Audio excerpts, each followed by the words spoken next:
America has a lot of military bases, and most of them are exactly what they look like: fences, flags, and soldiers running drills. But a handful of them are different. These are the places where the government builds the weapons it won't talk about, buries the secrets it won't confirm, and occasionally kills livestock by accident. So let's get into 10 forbidden US military bases the government doesn't want you to know. Number 10. Redstone Arsenal, Alabama. Redstone Arsenal started out in 1941 as a fairly unglamorous chemical munitions plant outside Huntsville, built after the Army displaced more than 500 local families to make room for it. For a few years, it just made ordnance, the kind of quiet, forgettable work most arsenals do. Then, the Cold War rewired its entire purpose. In 1950, the Army transferred rocket engineer Wernher von Braun and his team of German scientists to Redstone, most of them brought to the United States a few years earlier under the classified recruitment effort known as Operation Paperclip. Working with what the Army itself later admitted was a shockingly small budget, von Braun's team developed the Redstone missile, America's first operational large ballistic missile, and its descendant, the Jupiter C, ended up launching Explorer 1, the country's first satellite, in 1958. It's a strange bit of history. Some of the same expertise that built Hitler's V-2 rocket program went on at this one Alabama base to kick off America's entire space program.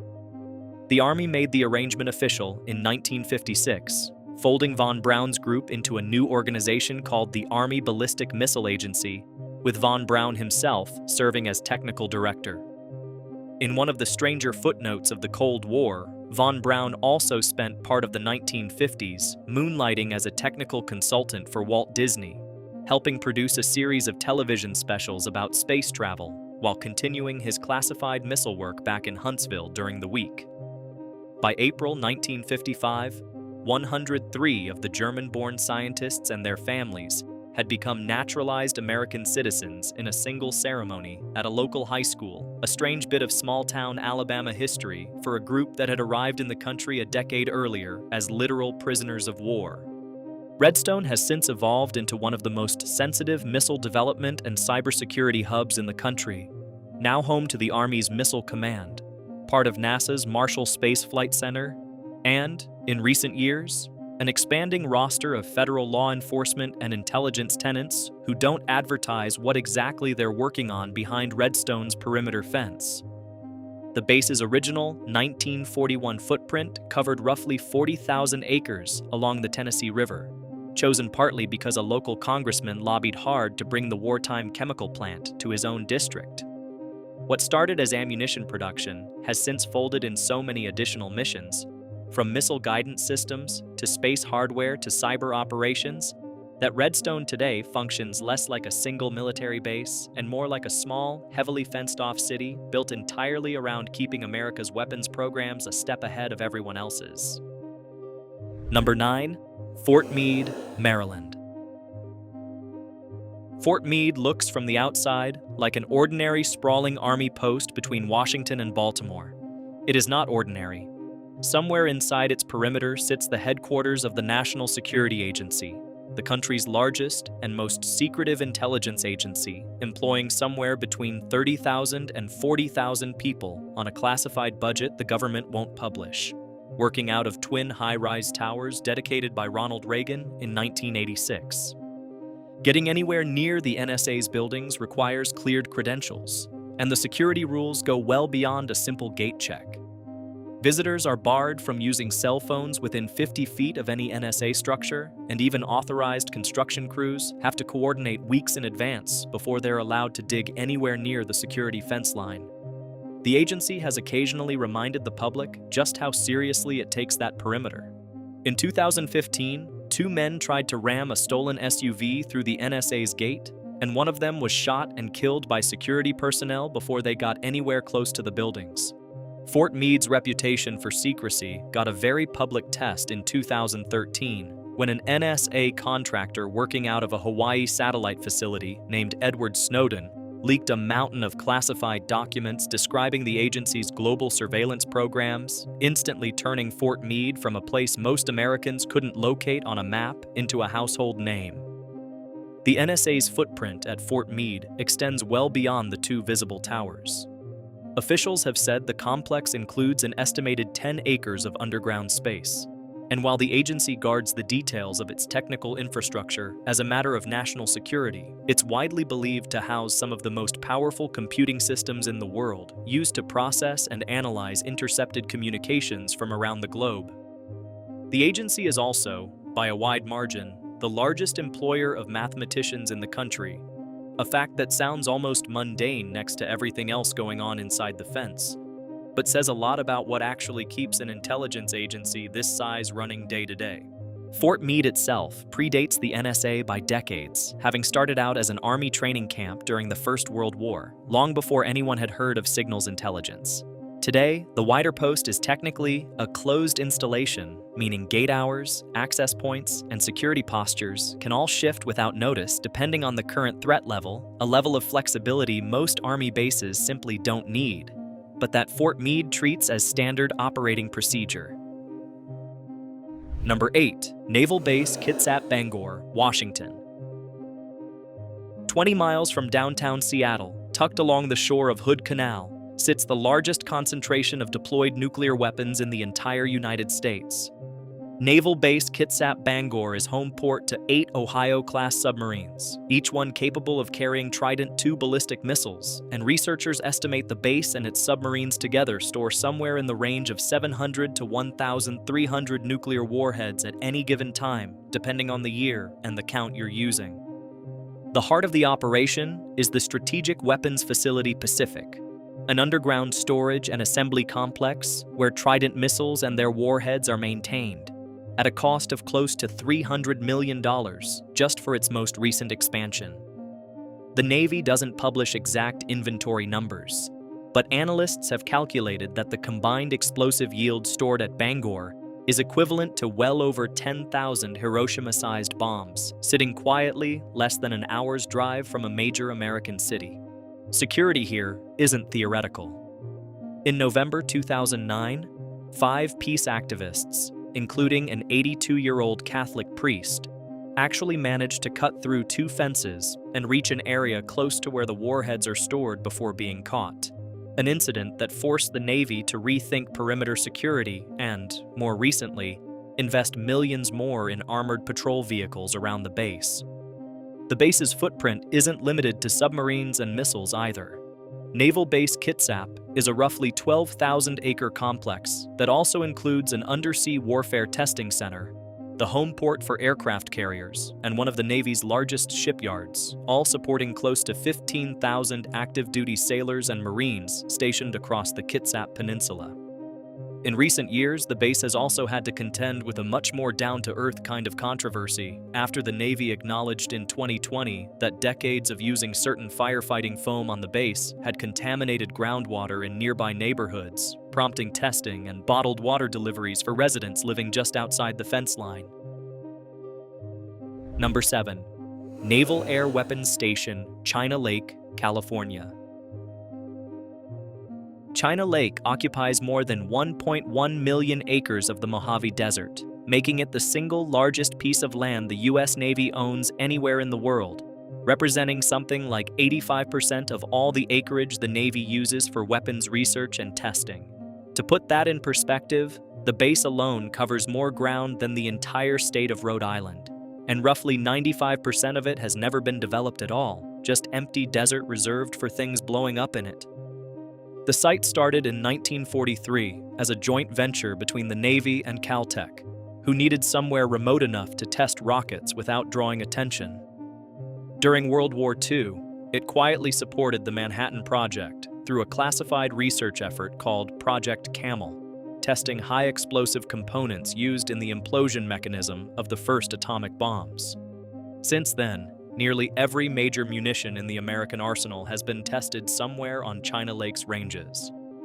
The airspace above the base is just as restricted as the ground, with nearly 20,000 square miles of controlled and restricted airspace, about 12% of California's total skies, reserved for weapons testing. It's a place so enormous and so empty that one visiting sailor reportedly described watching tumbleweeds blow past as basically the only entertainment available on base. China Lake's infrastructure alone is valued at roughly $3 billion, spread across more than 2,100 buildings and facilities, connected by hundreds of miles of paved and unpaved roads. In 1992, the Navy folded China Lake together with several other testing sites, including facilities at Kirtland Air Force Base and White Sands Missile Range, into a single organization called the Naval Air Warfare Center Weapons Division, consolidating an already enormous amount of American weapons testing capability under one roof. Today, the base still supports squadrons flying some of the Navy's newest aircraft, including the F-35C and the E/A-18G Growler, logging around 20,000 test flights and training sorties every year over a stretch of desert most Americans will never be allowed to set foot on. The site's origin story is a fairly unusual one for a military base, since it started life not as a government project, but as a partnership. During the Second World War, Caltech scientist Charles Lauritsen needed somewhere to test experimental rockets, and a Navy commander named Sherman Burroughs needed a new proving ground for aviation ordnance, so the two men simply teamed up to go find one. The Navy formally established the site as the Naval Ordnance Test Station in November 1943, and testing there began within a month, an almost unheard of pace for standing up a new military research facility from scratch. Number 6. Fort Detrick, Maryland. Fort Detrick in Frederick, Maryland, spent nearly 3 decades, from 1943 to 1969, as the center of America's offensive biological weapons program, developing and testing agents like anthrax on a working scale before President Nixon ordered the entire offensive program shut down. The most infamous building on base was a 7-story structure called the Pilot Plant, nicknamed Anthrax Tower, which used massive fermenting tanks to grow bacterial agents and was disguised on the outside with fake windows so it would look like an ordinary office building or barracks rather than what it actually was. After Nixon's order ended offensive research, Fort Detrick pivoted entirely to biodefense, and the U.S. Army Medical Research Institute of Infectious Diseases, or USAMRIID, was established there in 1969 specifically to develop vaccines and treatments against the same kinds of threats the base used to help create. USAMRIID remains the only Defense Department laboratory authorized to handle the most dangerous, maximum containment viruses in existence. Fort Detrick's name resurfaced in an ugly way in the 2000s, when the FBI's investigation into the 2001 anthrax letter attacks eventually focused on Bruce Ivins, a government microbiologist who had worked inside Fort Detrick's own labs for decades. A reminder that the line between studying a biological threat and being able to create one can be thinner than anyone would like. Not everything that came out of Fort Detrick's transformation was grim. In 1971, President Nixon personally visited the base to announce that a large portion of its old biological warfare facilities would be converted into a cancer research center, work that eventually grew into what's now called the Frederick National Laboratory for Cancer Research. Fort Detrick also became, almost by accident, a hub for discovering dangerous new pathogens rather than manufacturing them, and researchers based there were involved in identifying the Ebola virus in a shipment of research monkeys as far back as 1989. The base's dual identity, half biodefense, half cancer research, still shapes daily life on the post today. Fort Detrick now hosts a genuinely unusual mix of tenants under one perimeter fence, including elements of the National Institutes of Health, the Department of Agriculture, and even the Department of Homeland Security, all sharing a campus that started out with a single, much darker purpose. It's a strange kind of evolution.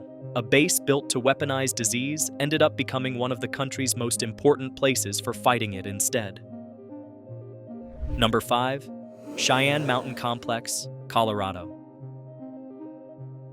Cheyenne Mountain is exactly what it sounds like. An entire military command center buried nearly half a mile inside a granite mountain in Colorado. Construction began in 1961, and crews spent 5 years blasting out roughly 693,000 tons of granite to create the space, at a final cost of around $142 million, before the complex became fully operational in 1966 as the Combat Operations Center for NORAD, the Joint U.S.-Canadian Aerospace Defense Command. The engineering inside is deliberately paranoid. 15 separate buildings sit on more than 1,300 giant steel springs, physically disconnecting them from the surrounding rock so the whole complex can flex and absorb the shock of a nearby nuclear blast without collapsing. The entrance is sealed by two 25-ton blast doors, each rated to survive a 30-megaton detonation, and the complex maintains its own independent water, power, and air systems, so it can theoretically keep functioning long after everything above ground has stopped. The mountain came startlingly close to justifying its own existence on June 3, 1980, when NORAD's computers briefly reported that 200 Soviet submarine-launched missiles were inbound toward the United States, waking President Carter's national security advisor in the middle of the night before the alert was traced to a failed computer chip. Cheyenne Mountain was fully locked down again on September 11, 2001, this time for a threat that was tragically real. NORAD's primary day-to-day operations have since shifted to nearby Peterson Space Force Base, but Cheyenne Mountain was never decommissioned.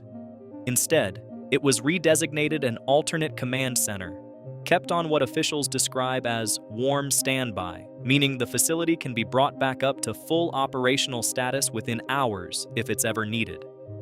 Staffing today runs at a fraction of what it was during the height of the Cold War, when as many as 1,800 personnel worked inside the mountain at once, but the blast doors, the granite, and the springs holding the whole complex in place are all still exactly where the Army Corps of Engineers put them back in 1966. The choice of Cheyenne Mountain itself wasn't an accident. Military planners spent years searching for a site dense enough to absorb the blast and radiation of a hydrogen bomb, and the mountain's triple-peaked mass of ancient granite fit the bill better than almost anywhere else in the country. The urgency behind the whole project traces back to October 1957, when the Soviet Union's launch of Sputnik made it brutally clear that if Moscow could put a satellite into orbit, it could eventually put a warhead over American soil too, and NORAD needed a command post that could survive exactly that scenario. Number 4. Dugway Proving Ground, Utah. Dugway Proving Ground sits on roughly 800,000 acres of Utah desert, established in 1942 specifically because the Army wanted somewhere remote enough to test chemical and biological weapons without any nearby population to worry about. For decades, that's essentially what happened there, largely out of public view, until March 13, 1968, when an Air Force jet spraying the nerve agent VX during a classified test suffered a nozzle malfunction and released a stream of the chemical at a much higher altitude than planned. The wind carried it into neighboring Skull Valley, and within days, roughly 6,000 sheep were dead or dying, with local officials initially baffled by the scene. Toole County Sheriff Fay Gillette, one of the first people to arrive, later described it starkly, saying he'd never seen anything like it in his life, and that it looked like something out of a movie about the aftermath of a bomb. The Army initially denied any testing had occurred, before a Utah senator forced the release of Pentagon documents confirming the VX spray mission just 1 week later. The Dugway sheep incident permanently ended open-air chemical weapons testing in the United States and helped fuel the international momentum that led to the Biological Weapons Convention a few years later. Dugway itself never closed, though. It's still an active Army test site today, and as recently as 1998, outside reports indicated the base was still producing small quantities of anthrax for research purposes, 3 decades after the country had officially renounced biological weapons. Long before the sheep incident made headlines, Dugway had already been quietly running thousands of chemical and biological tests out of public view. Everything from artillery shells and aerial bombs loaded with nerve agents to flamethrowers and early incendiary weapons. During the Second World War, engineers even built full-scale mock German and Japanese neighborhoods on the base, specifically so they could study how incendiary bombs would perform against real residential construction.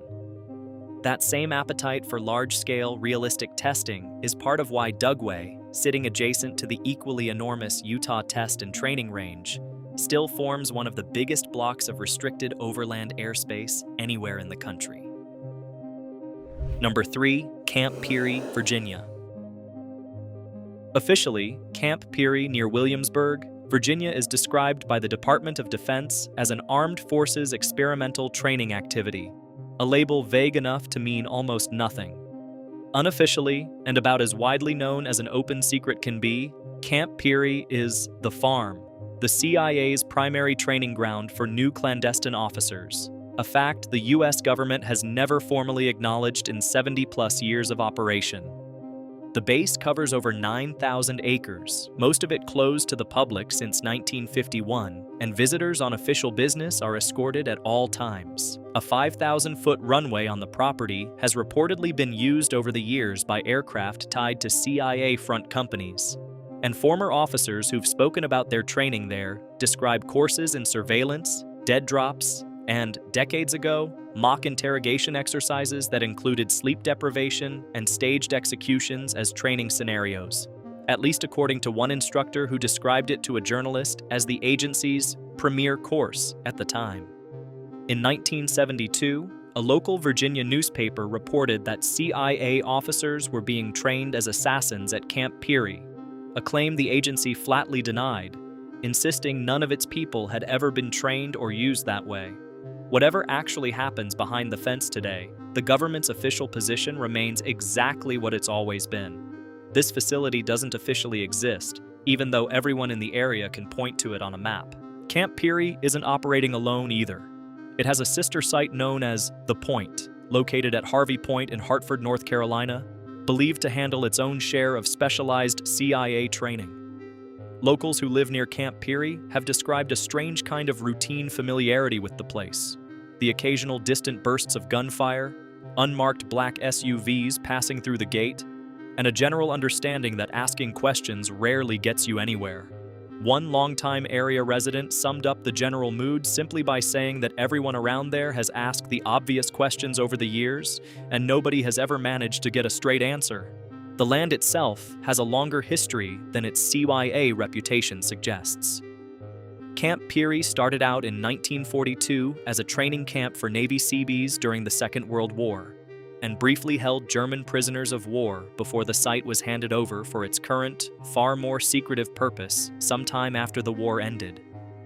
Buried within the base's boundaries is Portobello, a colonial-era hunting lodge once used by Lord Dunmore, Virginia's last royal governor, a genuinely historic landmark that today sits boarded up and inaccessible, just another piece of the property the public isn't allowed to see.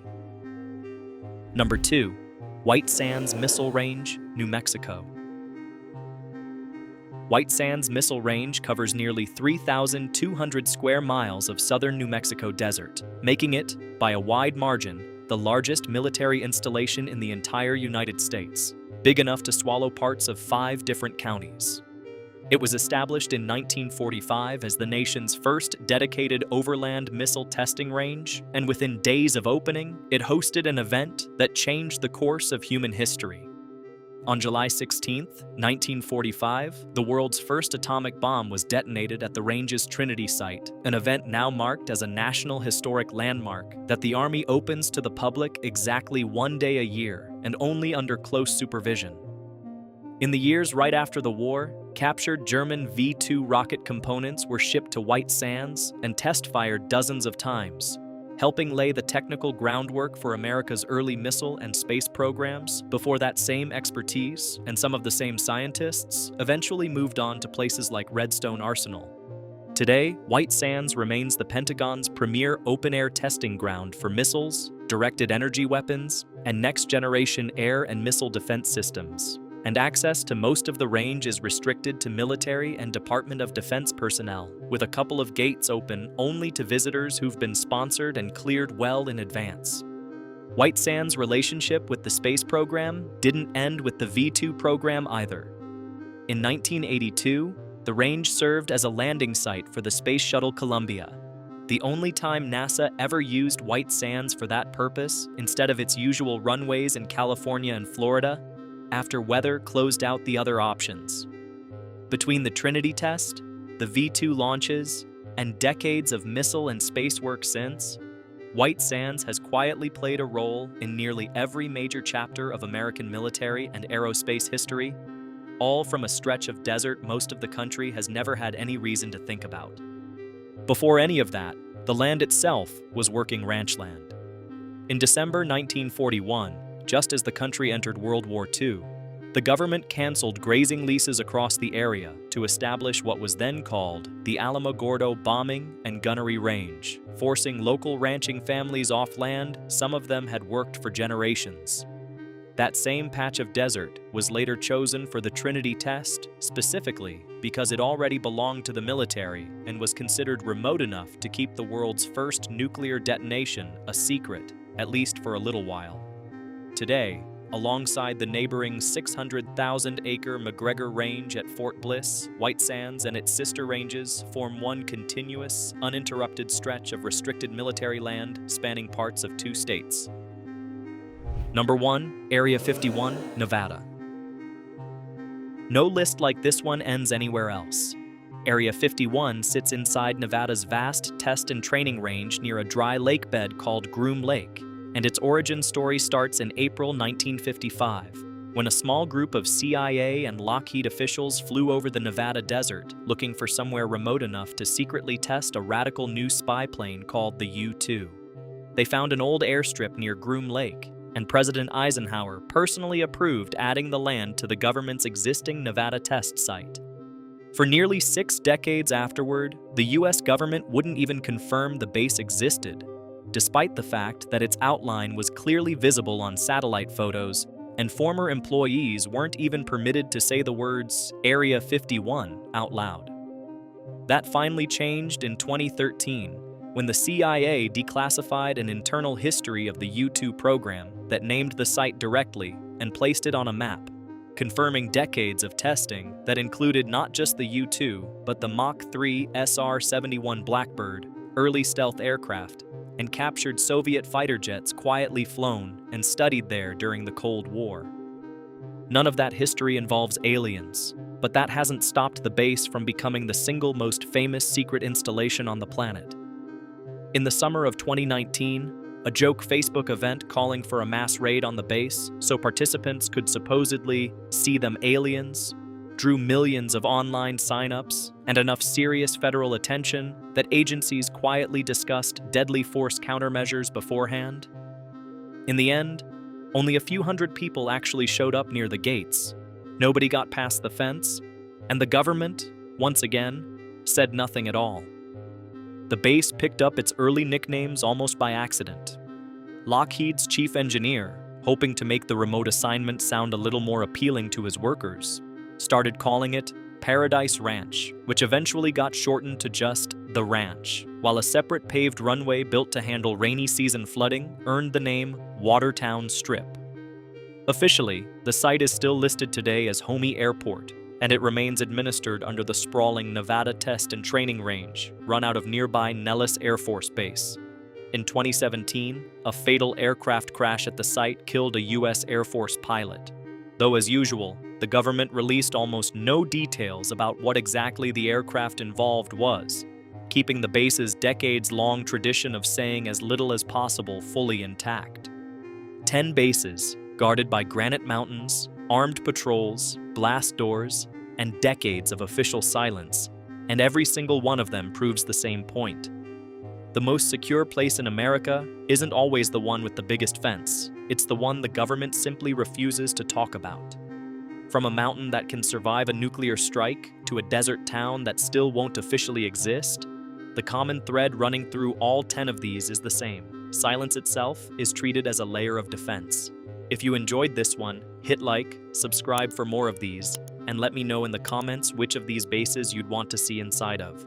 See you in the next video.